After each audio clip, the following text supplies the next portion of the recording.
Pronunciation of KCC tutorials. तो बच्चों आज हम 9th स्टैंडर्ड का इंग्लिश का 1.2 सिनॉप्सिस अ स्विस फैमिली रॉबिन्सन का सेकेंड पार्ट सीखने जा रहे हैं। फर्स्ट पार्ट में हमने जो फैमिली है वो कैसे अलग हो गई शिप से और तूफान जाने के बाद उन्होंने शिप बनाई और एक द्वीप आइलैंड पे रहने आ गए। मगर जब उसकी पत्नी बोलती है कि मुझे सेफ हाउस चाहिए तो कैसे ज्योमेट्री का यूज करके उन्होंने अपना घर भी बना लिया। ये सब हमने फर्स्ट पार्ट में सीखा है। अब सेकेंड पार्ट में आगे देख लो क्या करते हैं। The man knotted a rope at a certain interval and attached pieces of bamboo in each knot। अब क्या किया उसने विलियम ने, तो अब वहां पर लास्ट अपना क्या था 30 फीट ऑफ द ग्राउंड, यानी कि जमीन से 30 फीट के ऊपर पहली ब्रांच थी लोएस्ट। तो इससे क्या हुआ, अब इतने ऊपर तो चढ़ेंगे कैसे, तो उसने रोप यानी कि सीढ़ी बनाई। दस दे क्रिएटेड अ लैडर, सीढ़ी बनाई मगर कैसी, दो रोप्स यानी कि दोरिया सबसे नीचे वाली ब्रांच से दो नीचे दोरिया छोड़ दी और उनके बीच जो अंतर रहेगा वहां पे बांबू लगा के नॉट्स यानी कि गांठ बांध दी। ऐसे उसने बांबू और रोप से क्या कर दी, लैडर सीढ़ी बना दी। ओके, तो ये लैडर कैसे होगी वो भी बता देता हूं। अब देख लो, ये होगी सबसे निचली वाली ब्रांच, तो वहां से एक यहाँ पर नॉट बड़ा बांध के एक रस्सी नीचे छोड़ दी, यहाँ पर बड़ा नॉट बांध के एक रस्सी यहाँ पे छोड़। अब यहाँ पर नॉट बांधने के बाद और यहाँ पे नॉट बांधने के बाद बीच में एक बांबू लगा दिया, एक बांबू लगा दिया, यहाँ पर नॉट बांधी, यहाँ पर नॉट बांधी। ऐसे क्या किया उसने, एक सीढ़ी बना दी। ओके, तो देख लो आगे वाला हिस्सा। Father returned to the beach and collected driftwood, thinking it would be perfect to build a sledge on runners rather than wheels। यानी कि अब पिता जो थे वापस बीच पे आ गए। कलेक्टेड ड्रिफ्टवुड, ड्रिफ्टवुड यानी कि जो पानी में बहकर आने वाली लकड़ियां होती है उन्हें कलेक्ट कर दिया और एक स्लेज बना दिया, यानी कि ट्रांसपोर्ट की सुविधा हो सके, पहियों पर चलने वाली गाड़ी जिसे बोलते हैं हम sledge. Later that use to transport materials, यानी कि ट्रांसपोर्ट करने में, यातायात करने में, एक जगह से दूसरी जगह पर वस्तुएं ले जाने के लिए। Meanwhile, Elizabeth announced that the garden she had been tending was producing healthy foods। बहुत अच्छी तरह के प्लांट्स मेरे गार्डन, टेंडिंग यानी कि जो बनाए हुए थे एलिजाबेथ ने, वो बताती है कि मेरे गार्डन में, मैंने जो बनाया था गार्डन, उसमें बहुत अच्छे तरह से प्लांट्स आ गए हैं। कॉर्न यानी कि देख लो मक्का, मकई, मेलन मीन्स वाटरमेलन, पंपकिन्स एंड ककुम्बर्स यानी कि ककड़ी, वेयर ऑलरेडी ग्रोइंग, उसमें तो पहले से ही है, यानी कि उसने सब वहां पे प्लांट किया था।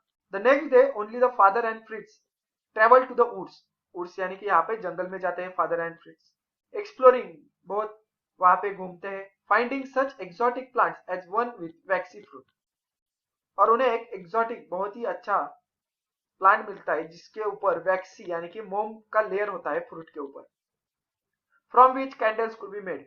अब इस मोम से वो क्या बनाएंगे, तो मोमबत्तियां बनाएंगे। Fridge discovered a tree excluding a rubbery SAP, rubbery SAP यानी कि रबर जैसा चिपचिपा पदार्थ एक्सक्लूडिंग उस ट्री के बाहर निकल रहा था, जहां पर तना होता है, जहां पर जख्म करते हैं हम ट्री को, वहां से वो चिपचिपा रबरी जैसा पदार्थ बाहर निकलता है। From which his father claim that they could make boots, तो इसकी वजह से उसके पापा बोलते हैं कि इससे हम बूट्स बना सकते हैं। Thinking ahead of next winter, father decided to create a place safer from the elements, a strong storage spot to protect themselves and their belongings. अब जो आने वाली सर्दी का मौसम है तो उससे बचने के लिए विलियम जो फादर थे उन्होंने क्या सोचा कि अब एक इससे सेफ प्लेस में क्रिएट करूंगा, अ स्ट्रॉन्ग स्टोरेज स्पॉट यानी कि गोदाम जहां पर बहुत सारा मटेरियल स्टोर हो सके, and for to protect themselves यानी कि खुद को बचाने के लिए एंड देयर बिलोंगिंग्स यानी कि अपने परिवार को. Fricks came up with the idea of cave. तो फ्रिक्स ने क्या आइडिया बताई, तो हम केव यानी कि गुफा बनाएंगे. नॉट फाइंडिंग वन, बट उन्हें मगर क्या हुआ, उनको एक ही गुफा में नहीं मिली. They thought of carving out their own cave in the rock abutting their camping site. Abutting यानी कि नियर. तो उनके कैंपिंग साइट के बाजू में ही जो बहुत बड़ा पत्थर था उसको कार्विंग यानी कि उसे ही खोदेंगे और एक बड़ी गुफा हम तैयार करेंगे, ऐसा उन्होंने सोचा. तो देख लो कितना माइंड चलता है इन लोगों का कि कैसी भी परिस्थिति होने दो, तो अपने पास जितने संसाधन है, ऊपर हमें दिया वाइज यूज ऑफ रिसोर्सेस, तो प्रूडेंट यूज ऑफ रिसोर्सेस है ऐसा शब्द. तो आपके पास जितने संसाधन है उनका कैसे आप उपयोग कर सकते हैं, ये सब यहाँ पर है. On the smooth face of the rock father mark the dimension for the opening.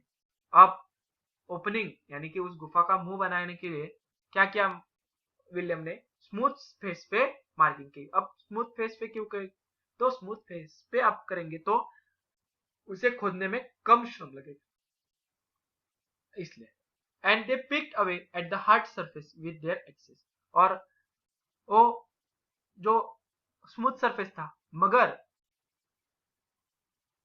दूसरे जो स्टोन है उसके कंपेयर टू स्मूथ था, वैसे ही हार्ड था. तो इसे फोड़ने के लिए एक्सेस, कुल्हाड़ी, चिजल, छिन्नी, हैमर्स यानी कि हथौड़े, शॉवेल्स, फावड़ा, ये सब वो लेकर आए और उस पर खोदने का काम चालू किया. Over the next several days, the family cut windows in the rocks to allow for the cross current of air and for the sunlight to enter the cave. अब बहुत दिन हो गए उनका काम चलता था. गुफा बनने के बाद उन्होंने कट विंडोज यानी कि उसमें खिड़कियां भी बना दी. किसके लिए, अलाउ करने के लिए, क्रॉस करंट यानी कि आ जाने के लिए. कौन आ जाएगा, एयर, हवा और sunlight. When they had finished, they had 4 rooms. अब जब केव पूरी हो गई उसमें कितने कमरे बने थे, 4 rooms. Complete with a fireplace, 4 room और एक आग जलाने वाली जगह भी उनके लिए बनाई थी, जिसकी वजह से वो सर्दियों में गर्म रह सके. They now had a new winter home. अब उनके पास नई सर्दी का लिए घर बनाया हुआ था. Because of the low light the cave house they had felt oppressive यानी उसमें बेचैनी हुई थी. अब हम ज्यादा अंधेरे में रहेंगे जहां पर कुछ भी रोशनी नहीं है तो हमें बेचैन ऑपरेसिव फील होता है. तो अब इसमें क्या करेंगे लोग, लाइट की कैसे आएंगे, तो टू रेमेडी दिस, उस पर उपाय क्या किया उन्होंने. Father and Jack rigged up a new light. उन्होंने एक तरकीब निकाली न्यू लाइट लाने के. They found a bamboo pole that would reach from the floor to the ceiling. यानी कि जमीन की सतह से उनके सीलिंग तक पहुंच सके ऐसा बाम्बू लाया. और देन आफ्टर सिक्योरिंग इट यानी कि उसे सही तरीके से लगाकर Jack climbed to the top of the pole and hung a large oil lamp that they had rescued from the ship. Jack क्या हुआ, उस पोल पे चढ़ा गया और उस पर उसने एक बड़ा सा ऑयल का लैंप टांग दिया जो कि उन्होंने शिप से लाया था. One day they found that one of the family hut has been completely destroyed and the cultivated fields around it has been trampled and ruined. मगर एक दिन उनको समझ में आ गया कि हमारे जो फैमिली का हट था पुराना, वो तो कंप्लीटली डिस्ट्रॉय, खत्म हो गया, तहस महस हो गया, और हमारी कल्टिवेटेड लैंड यानी कि खेती का भी बहुत सारा नुकसान हो गया. There were huge footmarks everywhere. वहां पे पैरों के निशान भी बड़े बड़े थे. ह्यूज यानी कि बड़े, फुटमार्क्स यानी कि पैरों के निशान सभी जगह वहां पे. Father saw massive damage to trees as well as many huge footprints. Massive यानी कि बहुत बड़ा नुकसान हुआ था ट्रीज का, और बड़े बड़े ह्यूज फुटप्रिंट्स भी थे, which he identified as belonging to the elephant herd. यानी कि हाथी का झुंड यहाँ पर आया और इतना सारा नुकसान कर दिया, ये विलियम को पता चल गया. The next morning, the family began to design a new defense to discourage all wild animals from entering the cultivated land. अगली ही सुबह फैमिली ने क्या चालू किया, एक नई डिजाइन टू द डिफेंस यानी कि बचाने के लिए, to discourage all wild animal. कोई भी वाइल्ड एनिमल जो हिंस्र प्राणी है वो उनकी खेती में न आ सके, इसके लिए एक डिजाइन बना दी. They also finalize their ideas about the new residence. और उसने फाइनल भी किया एक अलग अपना घर बनाने के लिए, न्यू रेसिडेंस बनाने के लिए, rather than building houses on slits, यानी कि जो दरार है उसके बीच हाउस बनाने से अच्छा स्लिट्स में वो क्या करेंगे, which the elephant could knock down easily, यानी कि छोटे फाउंडेशन पे बनाएंगे और अगर फाउंडेशन को तोड़ दिया एलिफेंट्स ने तो पूरा घर गिर जाएगा, तो ऐसा नहीं बनेंगे। उन्होंने क्या सोचा, they would use a 4 strong trees growing in a square, तो near one another as a foundation. उन्होंने फाउंडेशन यानी कि बुनियाद किस पे रखी, 4 ट्रीज, स्ट्रॉन्ग ट्रीज लिए जो कि स्क्वायर शेप में एक दूसरे से के पास हो। The trees were equal size, एक ही साइज के थे, अप्रोक्सीमेटली 12 फीट अपार्ट, और एक दूसरे से 12 फीट दूरी पर थे। दस they built another safe home, और इससे उन्होंने एक अनदर सेफ होम अपने लिए बना दिया। तो ये था इस कहानी का सेकेंड पार्ट। अब देख लो इस कहानी का थर्ड पार्ट भी आपको जानना है, तो हमारी नेक्स्ट वीडियो आपको देखनी होगी। तो उससे पहले अगर ये वीडियो आपको अच्छी लगी होगी तो please like, share and comment on this video.